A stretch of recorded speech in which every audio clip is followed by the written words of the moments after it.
Vamos lá, Fórum Mídias de hoje. Antes, eu já vou falando com as pessoas, se eu der uma pausa para dar umas tossidas aí, que eu peguei, eu estou com uma gripe violenta aqui, de febre, tudo, então estou meio chumbado aqui, pedindo já desculpa. Obrigado. Então, vamos lá, Fórum Mídias de hoje, 11 de junho de 2025.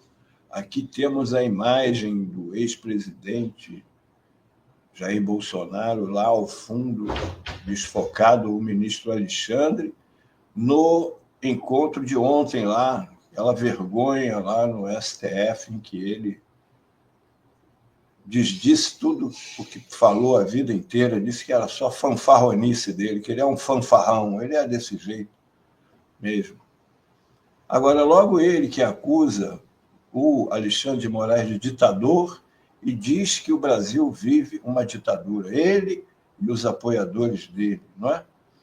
Então, ontem ele pôde brincar lá, fazer piada, até sugerir que o Alexandre de Moraes fosse vice dele numa eleição impossível, já que ele está inelegível, mas mesmo assim fazendo gracinha.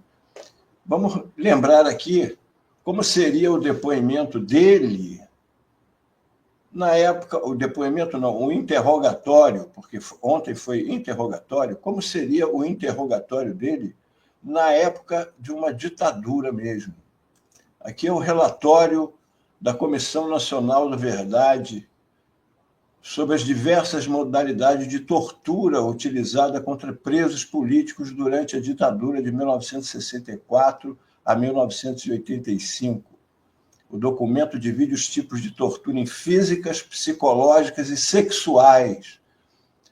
Hein, Bolsonaro? Qual dos três tipos você ia preferir lá? Pegar uma física, uma psicológica ou uma tortura sexual lá dos seus heróis torturadores? Com 4.328 páginas, o documento consolida o trabalho da comissão. O texto aponta que foram 377 pessoas responsáveis diretas ou indiretas pela prática de tortura e assassinatos durante a ditadura militar. De acordo com o relatório, a violência contra presos políticos e operadores do regime não era algo isolado, mas sim uma política de repressão coordenada pelas Forças Armadas. A tortura era aplicada em todas as vítimas de forma precisa e padronizada, seguindo um mesmo sistema estabelecido para todos os agentes. Ou seja, era uma prática. Entre as práticas de tortura mais conhecidas estão os choques elétricos, o uso de palmatórias e o pau de arara, modalidade em que o preso fica pendurado pelos pés e com os braços amarrados. Outra prática comum era o uso da geladeira, pela qual o preso era confinado em uma caixa de aproximadamente 1,5 metro de altura, com paredes forradas por placas isolantes que não permitiam a entrada de luz ou som externos. Um sistema de refrigeração alterna temperaturas baixas com temperaturas altas fornecidas por um outro de aquecimento. A cela fica totalmente escura na maior parte do tempo. No teto, acendem-se as luzes em ritmo rápido e intermitente, pequenas luzes coloridas, ao mesmo tempo em que um alto-falante instalado dentro dessa cela emite sons de gritos, buzinas e outros em altíssimo volume. A vítima despida permanece aí por períodos que variam de horas até dias, muitas vezes sem qualquer alimentação ou água. Hein, Bolsonaro? Que tal? Esta é que é a ditadura, canalha. A presidenta Dilma Havana Rousseff foi torturada nos porões da ditadura em Juiz de Fora, zona da Mata Mineira, e não apenas em São Paulo e no Rio de Janeiro, como se pensava até agora.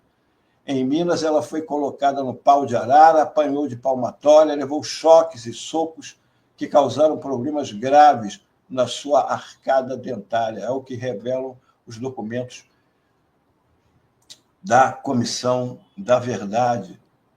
Este daqui é o herói da família Bolsonaro e também de outros militares, como o general Mourão, o Carlos Alberto Brilhante Ustra, como está escrito aqui em cima, olha só, Justiça reconhece Ustra como torturador. Não sou eu que estou dizendo, foi o Tribunal de Justiça de São Paulo reconheceu oficialmente como torturador.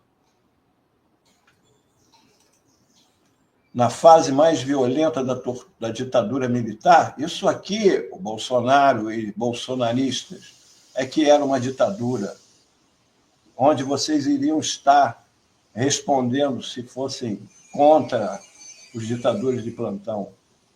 Quando não mais restavam técnicas de tortura para arrancar delações de suas vítimas, os torturadores recorriam ao último expediente, usar os filhos dos presos políticos, fossem eles crianças ou mesmo bebês, na última tentativa para obter informações. Isso era o interrogatório na ditadura, não é aquele de ontem, a que foram submetidos os generais, o ex-ministro Torres e o Jair Bolsonaro. Ou então torturava-se em família, pais, mães, filhos, irmãos, sofrendo juntos os horrores do cárcere. Presa aos 26 anos no DOI-CODE, Centro de Repressão do Exército de São Paulo, Maria Amélia Telles relembra o dia em que o coronel Carlos Alberto Brilhante Ustra pegou nas mãos de seus 2 filhos, Edson Telles, à época com 5 anos, e Janaína com 4, e os levou até a cela onde ela estava sendo torturada, nua, suja de sangue, vômito e urina na cadeira do dragão. Na mesma sala estava o marido e pai das crianças, César Telles, recém-saído do estado de coma, decorrente de torturas no pau de arara. Minha filha perguntava, minha filha é Janaína, 4 anos de idade. Mãe, por que você ficou azul e o pai verde?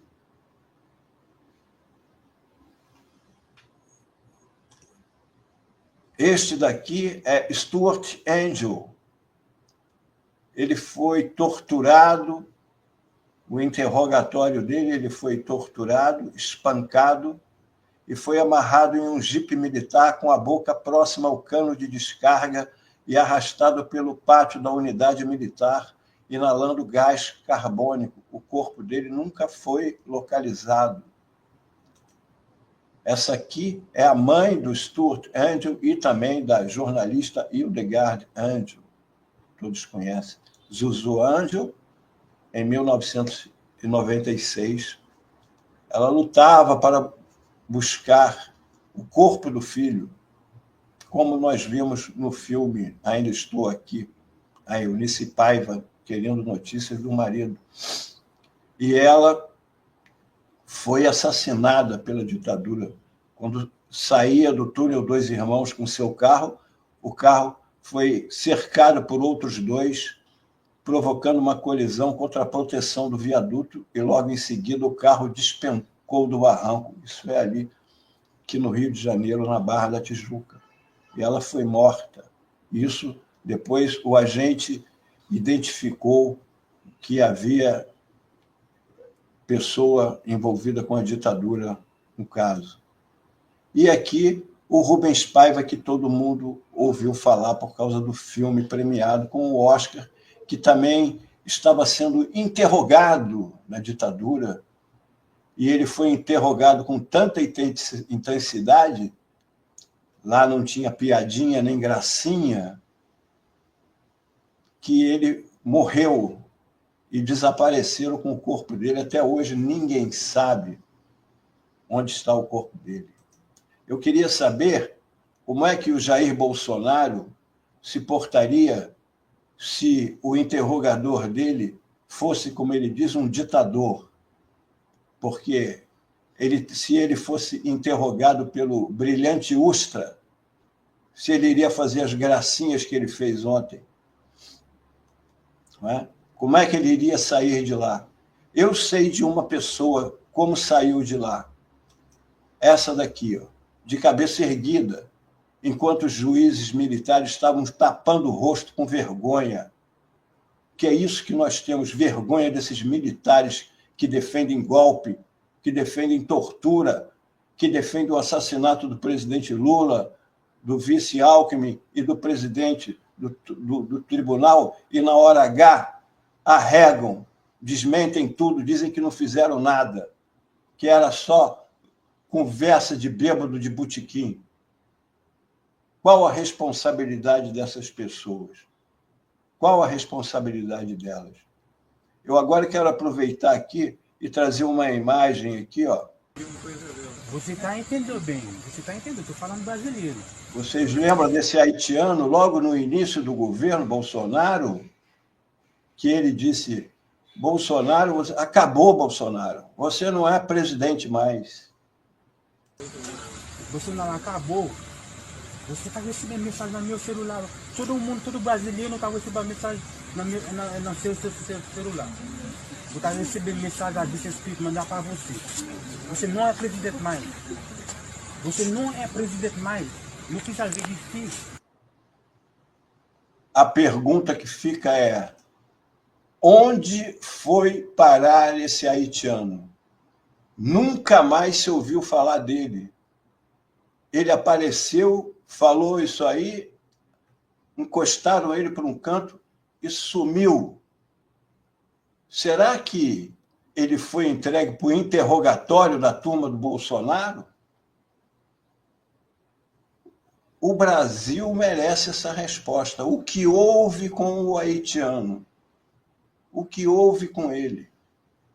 Porque com o Bolsonaro, a gente sabe, ele está sendo julgado dentro da democracia, respondendo a um processo onde ontem ele pôde falar as besteiras que quis, sem ser rebatido.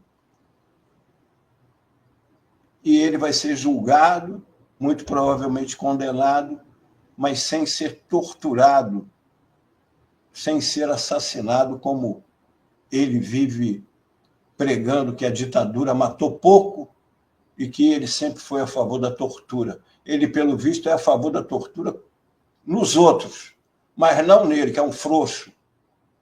Porque lá, diante do juiz, se afrouxou, gaguejou e não teve coragem de afirmar nada do que vive falando nos palanques. Por que não chamou o Moraes de ditador na cara dele? Por quê? Já vai ser condenado mesmo, devia falar, eu acho você um ditador, eu acho que você não é justo, eu acho que você persegue nós, os bolsomínios, você persegue o nosso partido, a justiça daqui do Brasil não vale, isso aqui é uma ditadura. Por que ele não falou nada disso? Na hora que podia falar, na frente do juiz. Era isto, o Fórum Mídias de hoje. Bom, muito bem disse, muito bom, Melo. É o frouxo, o frouxo. E aí eu tenho uma relação muito próxima com a família da Melinha, que você mencionou. Eu vou colocar, inclusive, em 2013, Melo, eu ganhei o prêmio ESSO de telejornalismo quando trabalhava na Record, e a Record era, vamos dizer, aliada do governo Lula. Eu fiz uma série sobre as crianças e a tortura. Vou colocar, inclusive, aqui, se quem quiser ver, está lá na minha plataforma Vimeo, coloquei aqui no chat, quem quiser assistir a esta série, porque você falou muito bem da filha da Amelinha, que é minha amiga, que falou que o pai era verde e a mãe estava... Eles estavam com as cores diferentes. Azul. Isso, azul e verde. Então, nessa série a gente mostra como as crianças foram usadas para tentar arrancar depoimento dos pais de uma maneira inacreditável, né? E são esses mesmos caras que estavam ontem fazendo piada, bonzinhos, são esses aí os que apoiam isso, né? E eles passaram por um interrogatório risonho ontem, quando lá atrás faziam barbaridades, como levar a criança para ver o pai esmagado dentro de uma sala de tortura, que eles fizeram isso. Nossa Senhora. É isto. Gente, até amanhã com mais um Fórum Wind. Até amanhã. Obrigada. Valeu, Melo. Até.